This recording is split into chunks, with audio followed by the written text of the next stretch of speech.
আমি জানি যে আমার ক্ষমা চাওয়ার কোনো যোগ্যতা নাই, কারণ এত বড় অপরাধ যদি তুমি দেখে থাকো তাহলে আমাকে আল্লাহর হস্তে মাফ করে দিন। আমার মতো আমাকে মাফ করে দিও।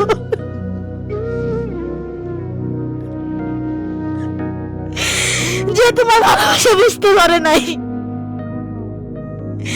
আমি পায়ে ধরে মাপ চাইতাম আপনার কাছে, বলতো আমাকে মাফ করে দেবে, পায়ে ধরে মাপ চাইতাম। আপনাদের সবাইকে স্বাগত জানাচ্ছি এতেশাম স্টুডিওর আরেকটি নতুন পর্বে। আমি এমন ফ্যামিলিতে বড় হয়েছি যে যেখানে শাসন বারণ ভালোবাসা কোনোটাই পাই নাই। সবচেয়ে বড় কথা হচ্ছে যে আমার আব্বু 4টা বিয়ে করলো, দিছে খরচপত্রে দিছে, তারপরে মাঝে মাঝে মানে যে ভালোবাসাটা পাওয়ার, যে সন্তানের প্রতি একটা দায়িত্ব থাকে বাবার, সেটা কখনো পাই নাই। তো আমার আব্বু অনেক কষ্ট করে আমাদের বড় করছে। তো আমার সবসময় অনেক খারাপ লাগতো যে আমার আব্বু আম্মু যখন মারামারি করতো, আমার আম্মুকে প্রচুর মারতো, আর এই ডিপ্রেশনে আমার অনেক কষ্ট লাগতো। মাঝে মাঝে মন চাইতো বাসা থেকে চলে যাই, যে অন্য কোথাও চলে যাই, এখানে আমি থাকবো না। তো তারপরে স্কুলে ভর্তি হইলাম, মোটামুটি ফ্রেন্ডের সাথে চলাফেরা করা, স্কুলে যাওয়া। এর মধ্যে আবার একটা ছেলে আমাকে পছন্দ করছে, তো দুষ্টামি করে বলছে আমার বাসায় চলে যান, বিয়ে করে ফেলবো নি।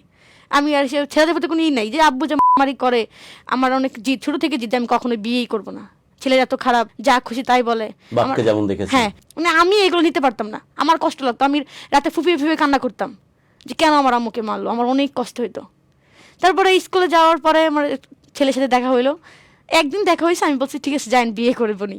তো ছেলেও চলে গেছে আমার বাসায়, পরে আমার ফ্যামিলি বিয়ে দিয়ে দিছে। হ্যাঁ, রাজি হয়ে গেল। হ্যাঁ, রাজি হয়ে গেছে। তো যাই হোক, বুঝেন না, আপদ গেলেই তো বাসে, আমার আপু তো আর দায়িত্ব তো আর নিতে পারবে না। এই একটা কমে গেলে আর বেশি ভালো হইলো। যাক, ছেলেটা অনেক ভালো ছিল, অনেক ভালো ছিল, উনি আমাকে অনেক ভালোবাসতো, কিন্তু আমি তো ওনাকে ভালোবাসি। আমি তুই আমাকে আসবি না, আমি তোর পছন্দ করি না। উনি অনেক পায়ে ধরছে আমাকে, সবসময় আমাকে রাখার জন্য অনেক চেষ্টা করছে। 2 দিন পর চলে আসতাম। বাট সে আপনাকে খুব ভালোবাসে, অনেক ভালোবাসতো, আমাকে অনেক কেয়ার করছে। একটা মানুষ যতটুকু কেয়ার করা সে করছে, অনেক চেষ্টা করছে। আমি রান্না করি নাই, ও রান্না করছে আমার জন্য, ও কাপড় চোপড় ধুয়ে দিছে। আমি ফ্রেন্ডের সাথে গেছি রেস্টুরেন্টে, দামি দামি খাবার খাইছি, পিৎজা, বার্গার। আর ও তো ছোট ছোট খাবার পছন্দ হইতো না, তুই যেমন তোর চয়েস এমন, মানে অনেক গালাগালি করছি। তারপর ফেসবুকে এই যে, তারপর ফোন কিনলাম, ফোন কেনার পর ফেসবুকে তখন তো দেখি আইডি নাম হচ্ছে রাহুল ইসলাম, ফরহাদ খান, ইমন চৌধুরী, আমাকে গ্রুপকে অ্যাড করেছে। আমি বলছি আপনার ছেলেরা এত ফাজিল কেন, আমাকে গ্রুপে অ্যাড করেছেন কেন? হুট করে বলতেছে না না আপু, এটা ছেলে না তো, সবাই মেয়ে। আমি মেয়ে মানে ভিডিও কলে সবাই আসে, দেখি অনেক সুন্দর সুন্দর মেয়েরা, কেউ হচ্ছে তার বাবা ইঞ্জিনিয়ার, কারো বাবা প্রফেসর। এসব ছেলে নাম দিয়ে ওরা হ্যাঁ, মেয়েরা একসাথে আড্ডা দেয়, আড্ডা দিচ্ছে সবাই। হ্যাঁ, আড্ডা দিচ্ছে। আমি তো তখন ফার্স্ট ঢুকলাম, ঢুকে বললাম শেষ। যাও একটু হতো, ওই হাজব্যান্ডকে রান্না বান্না করে খাওয়াইতাম, একটু হলে তো কথা বলতাম। এরপরে সবসময় ফোন নিয়ে পড়ে থাকতাম, মানে ফোন আর ফোন, সবসময় গ্রুপে চ্যাটিংয়ে ইত্যাদি, দেখা করা বলেন, ভালো একটা পোস্ট করলে লেখালেখি বলেন, সবসময় থাকতাম। আমি আর সে ছেলেদের প্রতি কোনো ই নাই, যে আব্বু যে করে, আমার অনেক জিদ, ছোট থেকে জিদ, আমি কখনো বিয়েই করবো না। ছেলেরা এত খারাপ, যা খুশি তাই বলে। বাপকে যেমন দেখেছেন। হ্যাঁ, মানে আমি এগুলো নিতে পারতাম না। তারপরে আস্তে আস্তে একটা মেয়ের সাথে আমার পরিচয় হয়। ওই মেয়েটার বাবা মা হচ্ছে চলে গেছে বাহিরে। পরে বলতেছে যে আমি তোমার সাথে থাকতে চাই, তুমি কি রাখবা? আমি বলছি আমি রাখবো। তারপর ওই মেয়ের সাথে কথা বললাম, ওর টিকিট করে চলে আসলাম, ওর বাসায় নিয়ে আসলাম। আসার পর আমার কাছে কিছু মানে নাকফুল ছিল, কানের দুল ছিল, বিক্রি করে ওর রুম নিয়ে দিলাম। আমাদের খুব ভালো একটা মানে আন্ডারস্ট্যান্ডিং চলতেছিল। আপনার আগের হাজবেন্ডকে ছেড়ে দিয়েছেন তার মধ্যে? তখন ছেড়ে দেই নাই, মানে ওর সাথে কথা বলি না। ওই যে বললাম না যে চলে আসি 2 দিন পর পরে বাড়িতে, একসময় ও বিরক্ত হয়ে গেছে, আর কতবার ও খবর নেয় না আর কি।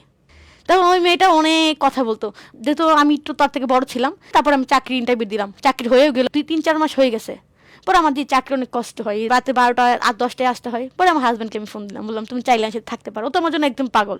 তারপর ও চলে আসলো, আসে 2টা রুম নিল। তো ও কি করতো, বলতো বাবু তুমি কি খাবা? আমি বলছি আমি এটা খাবো। ও রান্না করে দিয়ে যাইতো, মাঝে মাঝে খাবার কিনে নিয়ে আসতো। পরে এক সময় বলতেছে যে এটা কি ঠিক বলো, আমি তোমাকে বিয়ে করছি, সংসার করবো আমার সাথে। এই জন্য হাজব্যান্ডের সাথে খারাপ ব্যবহার করতাম, তোর ব্যবহার করতাম। তুই কথা বলিস না, আমার জন্য রান্না করবি না, তোরে বলছে আমি আমার জন্য রান্না করতে। তুই তো ছেলে মানুষ, আমার দরকার নাই তোরে। মানে অনেক খারাপ ব্যবহার করছে। একটা মানুষ কতটুকু নিকৃষ্ট হলে এরকম বিহেভ করতে পারে, আমার তখন মোডে ছিল না। আমি তো আবেগে ছিলাম, আমি ভাবতাম এটাই আমার জীবন। আমার হাজব্যান্ড সকালে উঠে দেখি রান্না করে রাখছে, ডাকতেছে উঠো খাবার খাবা না, তোমরা এখনো ঘুমাচ্ছ, আমি অফিসে চলে যাচ্ছি, খাবার খাইয়ে নিও, তোমার যত্ন নিও। কালাকালি কোথায় তো, তোকে ডাকতে বলছে সকালে, আমার ঘুম ভাঙাচ্ছিস কেন? দেখছি বিকালে গোসল করে আমি শুয়ে আছি, অফিস থেকে আসে ও কাপড় চোপড় ধুয়ে রাখছে। হ্যাঁ, আমার কাছে ধুয়ে রাখছে, বলতেছে কাপড় চোপড় ধুয়ে রাখলাম, ছাদে লাগিয়ে দিচ্ছি, তুমি এসে ঘরে নিয়ে আইসো। একটা মানুষ কতটুকু ভালোবাসলে এরকম করতে পারে? আমি কুকুরের মতনও দাম দেই নাই। আমি ওর সাথে এত খারাপ ব্যবহার করছি যে পৃথিবী মানে আল্লাহ আরশ কেঁপে যাবে, এত অন্যায় করছে ওর সাথে। আমি একটা মানুষ কতটুকু ভালোবাসলে এরকম করতে পারে যে আমি ওর সাথে খারাপ ব্যবহার করতেছি, দুর্ব্যবহার করতেছি। ও আমার জন্য এতটাই ভালোবাসে আমাকে, ও আমার জন্য রান্না করে রাখছে, আমার কাপড় চোপড় ধুয়ে রাখতেছে, আমি কি খাইতে পছন্দ করি রাতের বেলা নিয়ে আসতেছে, এত ভালোবাসে। আর আমি ওর সাথে খারাপ ব্যবহার করছি, দিনের পর দিন, মাসের পর মাস ওর সাথে খারাপ ব্যবহার করতেছি। আমাদের বাংলাদেশে এমন কেউ নাই যে ধরনের গর্হিত অপরাধ বা এই ধরনের কাজকে কেউ মেনে নিবে, আর সেখানে একজন স্বামী। আমি অনেক বড় অপরাধী, আমার এই ক্ষমা হবে না, কোনো দিনও এই ক্ষমা হবে না। আমি অনেক বড় পাপ করছি, আল্লাহ জানি না আমাকে কখনো মাফ করবে কিনা। আমি অনেক বড় অপরাধ করছি, কারণ একটা মানুষ কতটুকু ভালোবাসলে এরকম করতে পারে আমি আমার জানা ছিল না। আমি এখন যে অনুতপ্ত হয়েছি, যদি এখন আমি তাকে পাইতাম, তার পা ধরে বলতাম আমাকে মাফ করে দাও। ও একসময় হয়েছে কি যে একদিন ও দেখি বলতেছে আমাকে, তুমি আমার কাছে আসবে না, রেখে দিচ্ছি, আমার কাছে আসবে না। তখন আমি এসএমএস দেখে দরজা খুলে না, দরজা দূরে ধাক্কায় ভেঙে ফেসে দেখে ও ফাঁসি দিয়ে দিছে, ফাঁসি দিয়ে দিছে শুধু আমার মতো একটা মানুষের জন্য। ও ফাঁসি দিয়ে দিছে আমার মতো একটা মানুষের জন্য।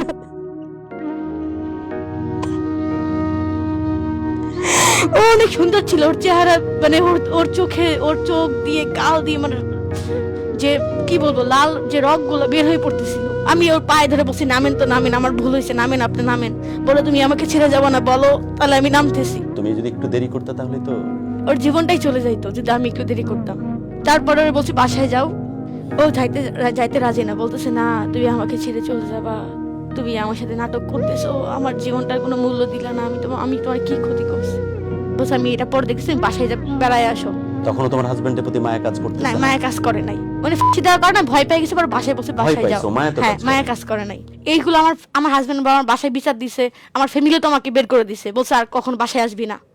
তারপর আমার বান্ধবী বলতেছে যে ও বাসায় যাবে, তারপর চলে গেছে বাসায় যাওয়ার পর আমি ফোন দিছি, ও শুধু বলছে আমি আসছি, এরপর আমার নাম্বার ব্লক, সব জায়গা থেকে ব্লক। ভাবলাম হয়তো মা আসছি বাইরে থেকে।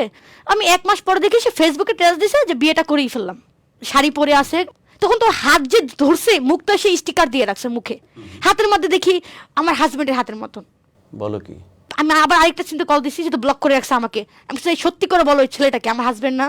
ও বলে না, তুমি ভুল ভাবতেছো, তোমার মাথা নষ্ট হয়ে গেছে, তুমি একটা পাগল, এটা তোমার হাজবেন্ড না, ফোন রাখো, এটা বলে ফোনকে রেখে দিচ্ছে। আমি ওর কথা বিশ্বাস করে ফেলছি যে ও কখনো এটা করতে পারে না। তারপরে আমাকে আমার হাজবেন্ডে কল দিছে, পরে যখন আমাকে স্ক্রিন ভিডিও করে দেখাইছে আমার হাজবেন্ডে, তখন দেখছি পাখি আরো যা হয় বিয়ের পরে সবকিছু ভিডিও করে রাখছিল, স্ক্রিনশট দিয়ে রাখছিল, ছবি একসাথে তোলা, সবগুলো ছবি দেখছি। এটা সেই বান্ধবী যাকে আমি অনেক ভালোবাসতাম, যার কারণে আমি সবকিছু হারাই ফেলছি। আমি অনেক ভুল করছি, আমার কখনোই ক্ষমা হয় না। আমি স্বীকার করি যে আমি যে অপরাধ করছি, আমি অনেক বড় অপরাধ করছি, যার কোনো ক্ষমাই হইতে পারে না। আমি আমার বাবা মাকে কষ্ট দিছি, আমি আমার হাজবেন্ডকে কষ্ট দিছি। আমি ভুল করছি না, আমি নিজের সামনে আমার সুখ বিসর্জন দিয়ে দিছি। আমি পাপে ডুবেছিলাম, কারণ এত কেয়ারিং তোর মতো কপাল পোড়া মেয়ে আমি দুনিয়াতে দেখিনি। আমি সত্যি কপাল পোড়া। আর আমাকে কখনো মাফ করবে না।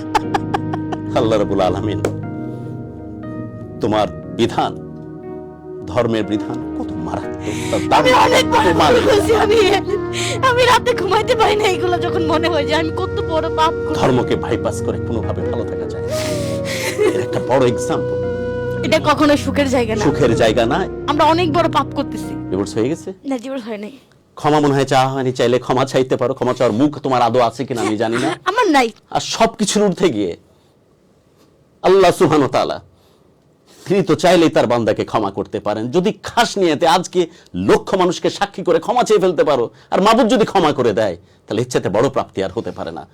যদি আমি জানি যে আমার ক্ষমা চাওয়ার কোনো যোগ্যতা নাই, কারণ এত বড় অপরাধ আসলে দুনিয়াতে যারা করে তাদের শাস্তি দুনিয়াতেই হয়, আমি সেটা বুঝতেছি, আমি সেটা দেখতেছি। আমি ওকে এখনো দেখি নাই, আর এরপরে কথা হয় নাই। যদি তুমি দেখে থাকো তাহলে আমাকে আল্লাহ বুঝতে মাফ করে দিন, আমার মতো আমাকে মাফ করে দিও।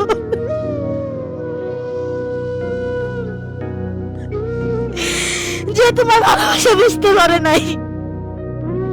আমি আমার হাজবেন্ডকে উদ্দেশ্য করে বলতেছি, যদি আপনি পারেন আমাকে ক্ষমা করে দিন। আমি জানি এটা ক্ষমার অযোগ্য, আমি অনেক বড় অন্যায় করছি, আপনার সাথে অনেক বড় অপরাধ করছি, আমাকে আল্লাহ মাফ করবে না যদি আপনি আমাকে মাফ না করেন।